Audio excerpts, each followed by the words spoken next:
Lecture du livre de Ellen G. White, intitulé Message à la jeunesse. Chapitre 138. Principe directeur. Nos cœurs appartiennent à Jésus.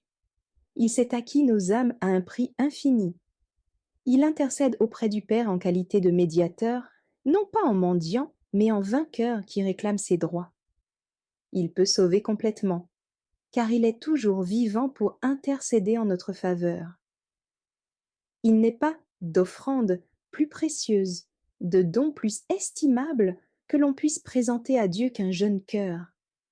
Tout ce que vous êtes, toutes vos capacités sont un dépôt sacré que Dieu vous a confié, pour que vous le lui rendiez en offrande volontaire et sainte. Vous ne pouvez rien donner à Dieu qu'il ne vous ait déjà donné. Donner son cœur à Dieu, c'est lui offrir un don qu'il s'est acquis et qui lui appartient déjà. Bien des prétendants font valoir leurs droits sur le temps, les affections et les forces de la jeunesse. Satan réclame les jeunes comme sa propriété. Le nombre est grand de ceux qui lui donnent toutes les capacités et tous les talents qu'il possède. Le monde réclame nos cœurs, mais ces cœurs appartiennent à celui qui les a rachetés. Livrés au monde, ils ne tarderont pas à s'emplir de soucis, de tristesse et de déception, à devenir impurs et corrompus. Donnez au monde les affections et le service de votre cœur qui appartiennent à Dieu, ce serait le vol le plus coupable. Il n'est pas profitable de donner son cœur à la recherche du plaisir. L'ennemi de toute justice a préparé des plaisirs divers pour les jeunes gens de toutes conditions, non seulement dans les villes populeuses, mais partout où se trouvent des êtres humains. Satan cherche à embrigader les jeunes parmi ses soldats. Le grand ennemi sait bien à qui il a affaire. Il a mis à contribution sa science infernale pour inventer des coutumes et des plaisirs qui détourneront de Jésus-Christ les affections de la jeunesse. L'enfant prodigue. La leçon de l'enfant prodigue doit servir d'instruction à la jeunesse. Il a dépensé sa part de l'héritage dans des plaisirs coupables et tumultueux. Il se trouve, sans amis, en pays étrangers, couvert de haillons, affamé, enviant leur nourriture au pourceau.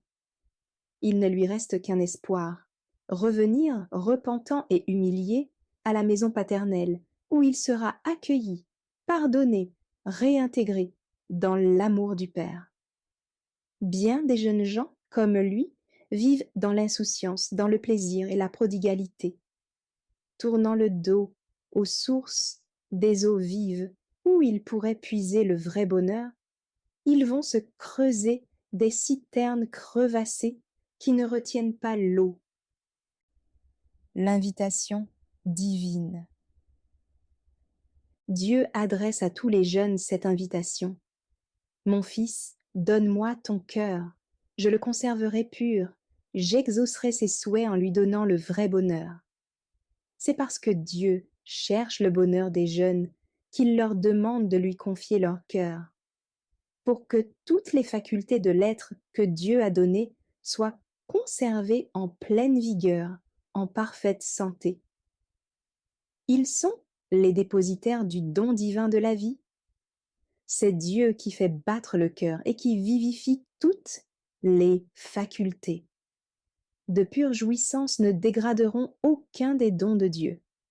C'est pécher contre son propre corps, en même temps que contre Dieu, que de rechercher des plaisirs qui détachent nos affections de Dieu. Les jeunes gens doivent se souvenir qu'ils ont été placés à l'épreuve dans ce monde pour montrer si leur caractère les rend aptes à vivre avec les anges. Quand vos camarades vous poussent vers les sentiers du vice et de la folie, et que tous ceux qui vous entourent cherchent à vous faire oublier Dieu, à détruire les capacités que Dieu vous a confiées, et à avilir tout ce qu'il y a de noble en vous, résistez. Songez que vous êtes la propriété du Seigneur, achetée au prix des souffrances et de l'agonie du Fils de Dieu. Le Seigneur Jésus réclame vos services. Il vous aime. Si vous doutez de son amour, regardez au calvaire. La lumière qui entoure la croix vous montre l'immensité de l'amour qu'aucune langue ne saurait exprimer. Celui qui a mes commandements et qui les garde, c'est celui qui m'aime. Faisons une étude diligente des commandements de Dieu. Montrons ensuite que nous sommes des enfants obéissants. Entourés des compassions divines. Les compassions divines vous entourent à chaque instant. Il serait utile d'examiner d'où vous viennent les bénédictions de tous les jours.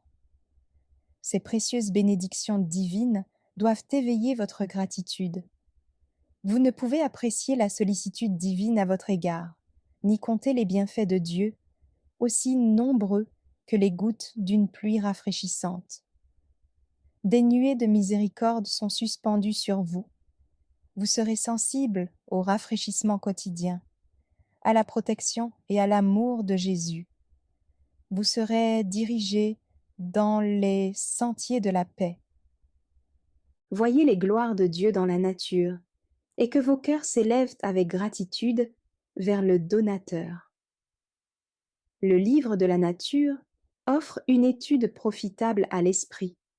Ne soyez pas ingrats et insouciants. Ouvrez les yeux de votre entendement. Voyez les magnifiques harmonies que les lois divines font régner dans la nature. Soyez pénétrés de crainte et de respect pour votre Créateur, le Maître souverain des cieux et de la terre.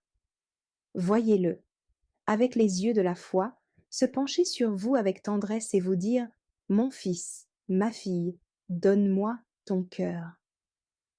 Donnez-vous entièrement à Jésus.